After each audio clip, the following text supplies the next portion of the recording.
উসাইদের উপরে কেউ কথা বলে না, আবু লাহাবের উপরে কেউ কথা বলে না, তোমার শাইবাদের উপরে কেউ কথা বলে না। ও এবার ভাইজানেরা, যখন এমন আওয়াজ দিয়েছে সকলে চমকে যায়।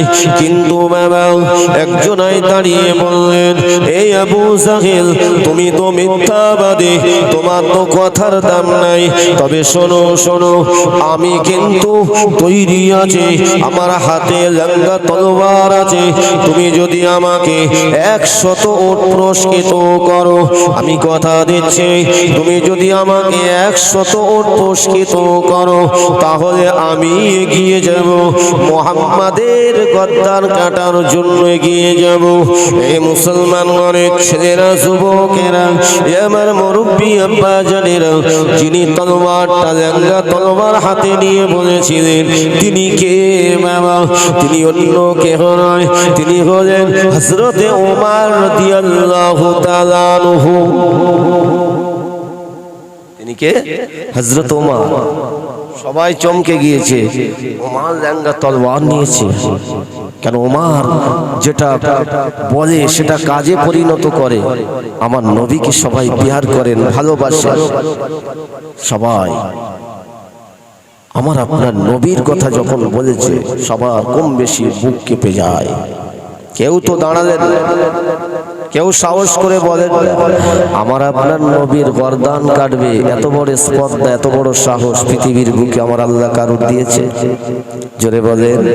আপনি কোনো চিন্তা করবেন না, ওরা আপনাকে কষ্ট দেওয়া ছাড়া ওরা আপনাকে কখনোই মারতে পারবে না, আপনাকে কখনোই বেইজ্জতি করতে পারবে না, ওরা আপনাকে মারতে পারবে না। কেননা আপনাকে আমি পৃথিবীর জমিনে পাঠিয়ে দিয়েছে আমার একত্ববাদকে প্রচার করার জন্য। যতদিন না পর্যন্ত আমার দিন ইসলাম কমপ্লিট না হবে, আমার কোরআন কমপ্লিট না হবে, আপনার এই প্রচারটা, ইসলাম প্রচারটা কমপ্লিট না হবে, আমি আল্লাহ আপনাকে পৃথিবীর জমিন থেকে ডেকে নেব না। হাবিব আপনি শুনে নেন, যেদিন আমি আপনাকে ডেকে নেব, যেদিন আমি আপনাকে ডেকে নেব, সেদিন আমি আপনাকে সসম্মানে ডেকে নেব। একটু জোরে হবে না? হাবিব আপনি কোনো চিন্তা করবেন না। ও এবার ভাইজানেরা, আপনারাই বলুন, আল্লাহ পাক আমার আপনার নবীকে যেদিন আমার আল্লাহ ডেকে নিয়েছিলেন, ইসলাম কমপ্লিট হয়েছিল, ঠিক কিনা বলেন? কোরআন কমপ্লিট হয়ে গেছিল।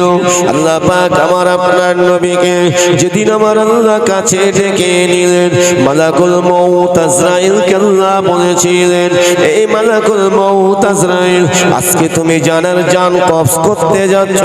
তিনি অন্য কেউ নয়, তিনি হলেন আমার আখিরি পয়গম্বর, তিনি হলেন আমার নবী, আমার রাসূল। এ মালাকুল মউত আজরাইল, আমি আল্লাহ পাক তোমাকে জানিয়ে দিলাম, আমার নবীর কাছে যখন যাবে, সালাম দিয়ে তারপরে প্রবেশ করে আমার নবীর কাছ থেকে ইজাজত নেবে।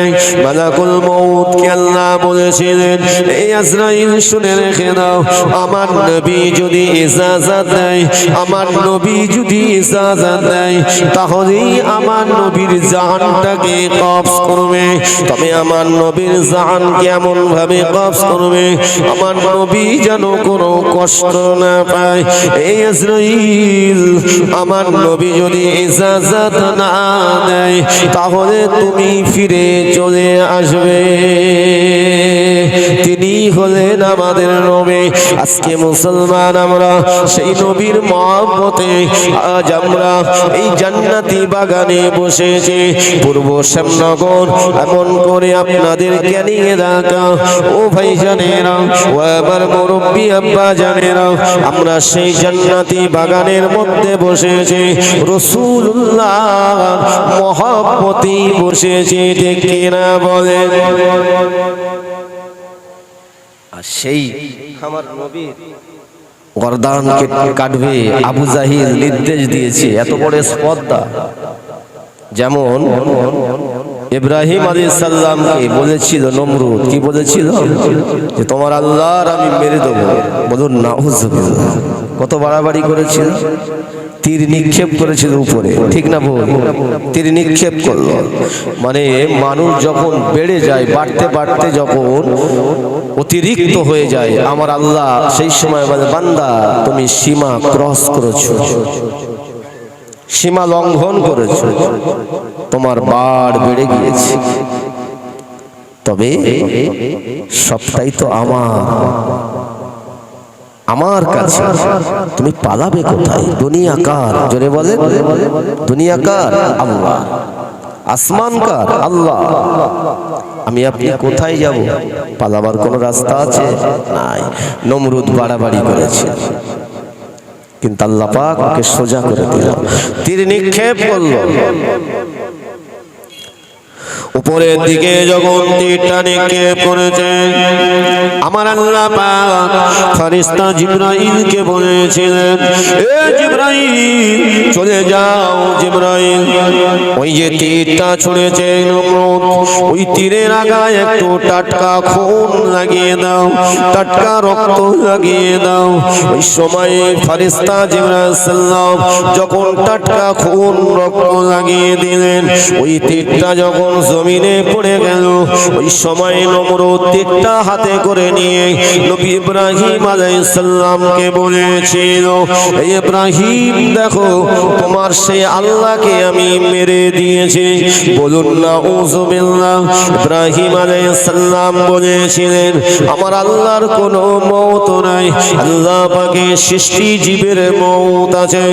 এ নমরুদ তুমি বড্ড বাড়াবাড়ি করছো, তোমার এই বাড়াবাড়িটা ভালো নাই। আল্লাহ তোমাকে বাদশাহী দান করেছে, আল্লাহ তোমাকে অর্থ দিয়েছে, সম্পদ দিয়েছে। এই দুনিয়া পেয়ে তুমি যদি আল্লাহকে অস্বীকার করো, তাহলে তুমি ভেবে রেখো মৃত্যু অনিবার্য, মৃত্যু দেখে কেউ রেহাই পাবে না। মৃত্যুর পরে আমার আল্লাহর দরবারে তোমাকে জবাব দিতে হবে। নমরুদ বলেছিল, ইব্রাহিম ওসব কথা আমি মানতে রাজি নয়, কারণ আমি তো সব, তাহলে তুমি আমার বিরুদ্ধে যুদ্ধ করো।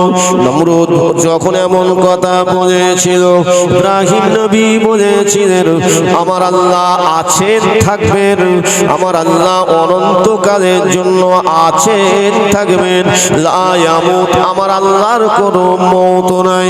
তবে আমি ইব্রাহিম যুদ্ধ করার জন্য আসি নাই, পৃথিবীর জমিনে আমি মানুষের কাছে শান্তি প্রতিষ্ঠিত করার জন্য এসেছে। তবে যদি আপনি আমার বিরুদ্ধে গিয়ে আসেন, সৃষ্টিকর্তা মহান আল্লাহ পাক তিনি সব কিছু দেখতে পাচ্ছেন, তিনি ফয়সালা করে দেবেন। জোরে হবে না? নমরুদের ফয়সালা কে করে দিলেন? আল্লাহ। ওর মৃত্যু হলো কিভাবে হলো? মশা, যে মশার জন্য কত নামি দামি জিনিস এখানে আছে বলে। আমি আপনি বিশাল কিছু মনে করি, কিন্তু এই মশার কাছে জব্দ। এ থেকে কি শিক্ষা নেওয়া যায় না? এটা ক্ষুদ্র জিনিস তো নাকি, এর কাছে জব্দ। এখানে বুঝতে হবে আমার আল্লাহ দুনিয়ায় পাঠিয়েছেন, আমার আল্লাহ পাক অনেক কিছু, আমার আল্লাহ এই যে ব্রেনটা এমনি দেয় নাই, এগুলো ভাবতে হবে, এগুলো বুঝতে হবে, এগুলো অন্তরে গেঁথে নিয়ে চিন্তা করতে হবে, ফিকির করতে হবে, তাহলেই তো আল্লাহ পরিবর্তন করবেন, ঠিক কিনা বলে? মশা কামড়াচ্ছে, ঠিক আছে, মশা মারার যন্ত্র তৈরি হয়েছে, কিন্তু এই যন্ত্র, এই যে হিকমতটা দিলেন কে? মশার ভয় আমরা করি তো নাকি? করি। ওই মশার কামড়ি নমরুদ শেষ হয়েছে। মশাটা দুর্বল ছিল, মশাটা খুব মজবুত ছিল না, মশাটা খোঁড়া মশা ছিল, ঠিক না ভুল? নাকের ভিতরে ঢুকে গেল, মস্তকে চলে গেল, এমন কামড়াতে লাগলো, নমরুদের মাথায় মুগুর মেরে মেরে, জুতো মেরে, মুগুর মেরে আমার আল্লাহ ওকে জাহান্নামের রাস্তায় দিয়ে দিলেন। কিন্তু এই খোঁড়া মশাটা মরল না, অস্তিত্ব দিয়ে বার হয়ে চলে গেল। আল্লাহ বলছেন, বান্দা বেশি বাড়াবাড়ি করিস না, কেন দুনিয়া আমার। তোরা যা কিছু নিয়ামত দেখছিস সবটাই আমার, তবে তোরা এই নিয়ামত পেয়ে যদি তোরা আমার শুকরিয়া আদায় না করিস, আমি আল্লাহ কখনোই তোদের প্রতি খুশি নয়। তাই পরীক্ষা করার জন্যই তো আল্লাহ আপনাকে আমাকে পৃথিবীতে পাঠিয়েছেন, ঠিক কিনা বলে?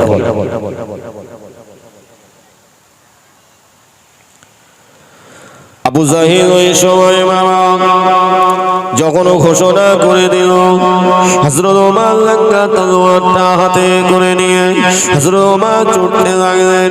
কোথায় যেতে লাগলেন? আমার নবী তালাশ করতে লাগলেন। ও ভাইজানেরা, হযরত ওমর যখন রাস্তা দিয়ে যাচ্ছেন, আল্লাহ নবী দয়ার নবীর একজন সাহাবী যার নাম হলো হযরত নাঈম রাদিয়াল্লাহু তাআলা আনহু, সবে তিনি ঈমানের কালেমা পড়ে নিয়েছেন, ইসলামকে গ্রহণ করে নিয়েছেন, আল্লাহর কোরআনকে অন্তরে গেঁথে নিয়েছেন। ও ভাইজানেরা, ওই নাঈম তিনি রাস্তা দিয়ে হেঁটে হেঁটে আসছিলেন। আল্লাহ নবী দয়ার নবী সাহাবী হযরত নাঈম ওই সময় ওমরের ওই ছোটা দেখে, হাতে লাঙ্গা তলোয়ার দেখে, ওই সময় নাঈম তিনি তো আমার নবীর কাছ থেকে আসছিলেন, না জানি ওমর ওই লাঙ্গা তলোয়ার নিয়ে আমার নবীর দিকে যাচ্ছে নাকি। এই না মনে করে হযরত ওমরকে জিজ্ঞাসা করেছিলেন, এ ভাই ওমর, আপনি লাঙ্গা তলোয়ার নিয়ে বিদ্যুতের নাই কোথায় ছুটতে লেগেছেন? ওই সময় নাঈমকে বলেছিলেন, এ নাঈম, তুমি রাস্তা ছেড়ে দাও, আমার সামনে দিয়ে সরে যাও, আমি এখনই চলে যাচ্ছি মুহাম্মদকে খুঁজতে, মুহাম্মদ সাল্লাল্লাহু বরদানটাকে কাটার জন্য যাচ্ছে। ওই সময় নাঈম রাদিয়াল্লাহু তাআলা আনহু তিনি আল্লাহকে ভয় করেছেন, তিনি নবীর মহব্বত অন্তরে তৈরি করে ফেলেছেন, রাসূলুল্লাহর মহব্বত তৈরি করে ফেলেছেন, তাই তো তিনি জীবনের মায়া করেন নাই। ওই সময় তিনি বলেছিলেন, ওমর, তোমার ওই তলোয়ারটা তুমি নিচের দিকে রাখো, তোমার এত বড় স্পর্ধা কে দিল?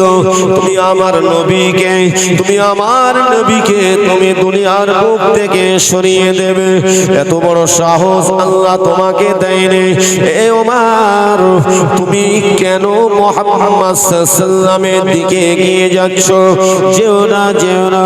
হযরত ওমর ওই সময় বলেছিলেন, এ নাঈম, তুমি আমাকে বাধা দিচ্ছ, এই তলোয়ার দিয়ে আগে তোমার গর্দান আলাদা করে দেব। নাঈম বলছে, ভাই ওমর, আমার গর্দান আলাদা করে দেবে, কিন্তু আমার কাছ থেকে নবী মুহাম্মদুর রাসূলুল্লাহ সাল্লাল্লাহু আলাইহি সাল্লামের মহব্বত, যে ভালোবাসা আমার অন্তরে তৈরি হয়েছে, এটা কিন্তু তুমি নিতে পারবে না। জোরে বলুন সুবহানাল্লাহ। সত্যই আমি এক আল্লাহর উপর ঈমান এনেছি, ঈমান বিল্লাহ, ঈমান বির রাসূল আমার ভিতরে তৈরি হয়ে গেছে, আমার কাছ থেকে কেড়ে নিতে পারবে না। তবে ওমর, হায়াত থাকতে আমার আল্লাহ কারোর মউত দেয় না, আর যদি আমার মৃত্যু থাকে আমি মৃত্যুকে বরণ করতে রাজি, কিন্তু ঈমান এবং নবীর মহব্বত ভালোবাসা আমি ছাড়তে রাজি নয়। জোরে বলো। তবে ভাই ওমর, এই তরবারি দিয়ে তুমি আমাকে গর্দান কাটবে, কোনো অসুবিধা নাই, তবে আগে তুমি তোমার নিজের ঘরটাকে সামলে নাও।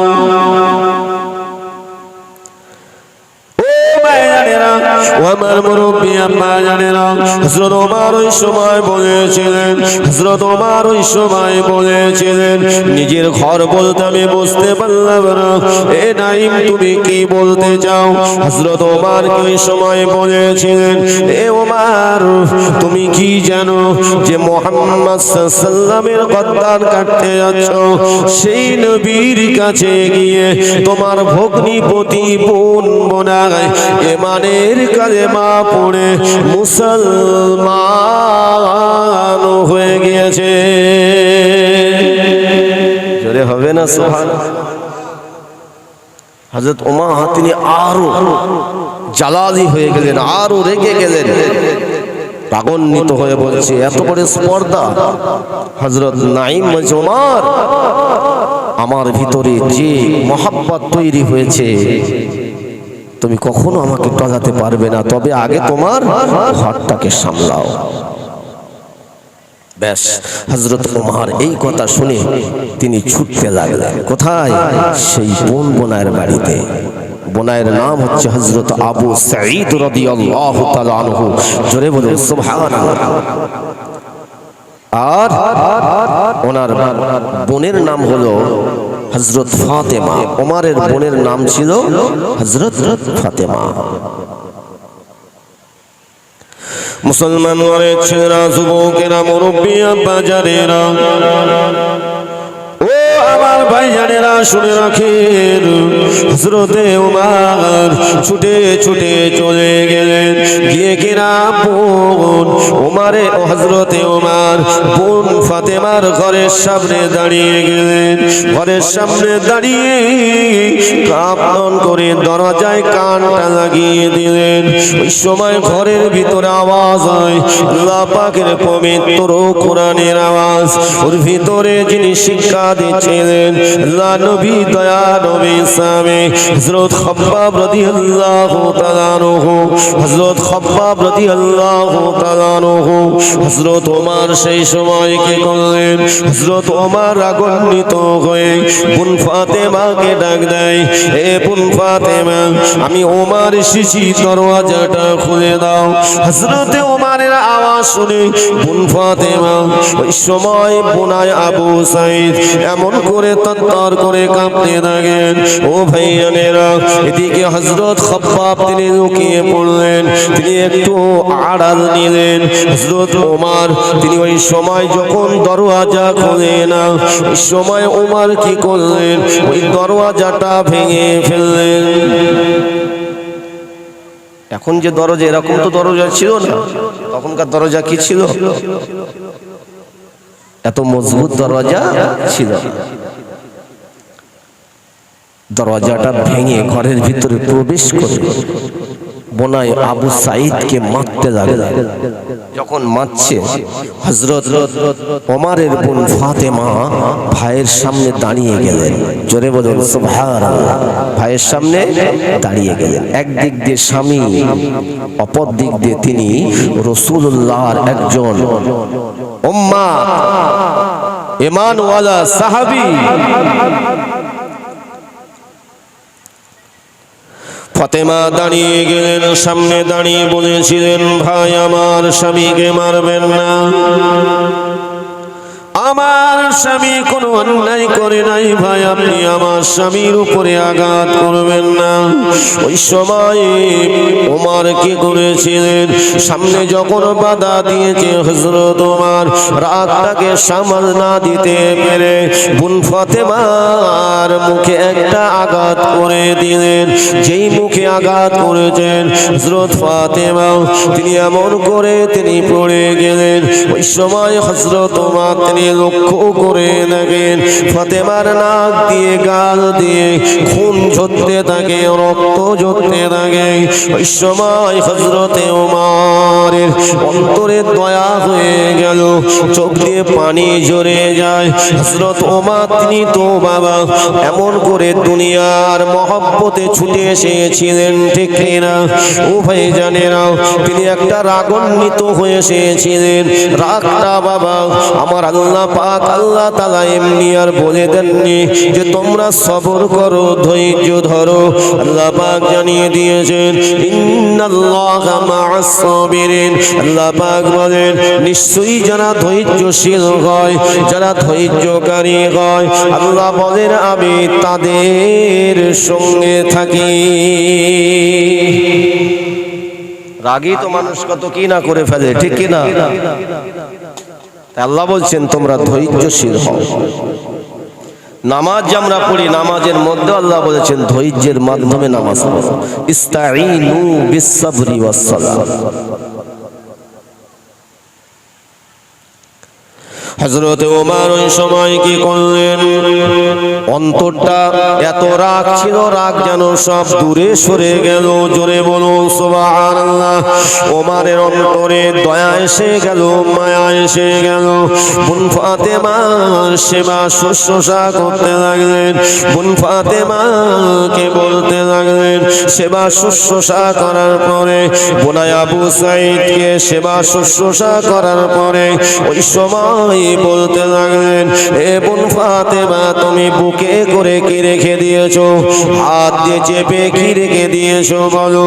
হযরত ফাতেমা ওই সময় বলেছিলেন, ও ভাই ওমর, আমরা এক আল্লাহর উপরে ঈমান এনেছি, আমরা সেই আল্লাহ পাকের মহাগ্রন্থ কিতাব সেই পবিত্র কোরআন পাকের এই কোরআন পাক আমরা তেলাওয়াত করছিলাম, আমার বুকে আছে কোরআন, এই কোরআন আমি আপনার হাতে তুলে দিতে পারবো না, এই কোরআনকে আমি বেইজ্জতি করতে পারবো না। জীবন চলে গেলেও আল্লাহ যদি মওত দিয়ে দেয়, জীবন থাকতে কোরআন আমি ছাড়বো না।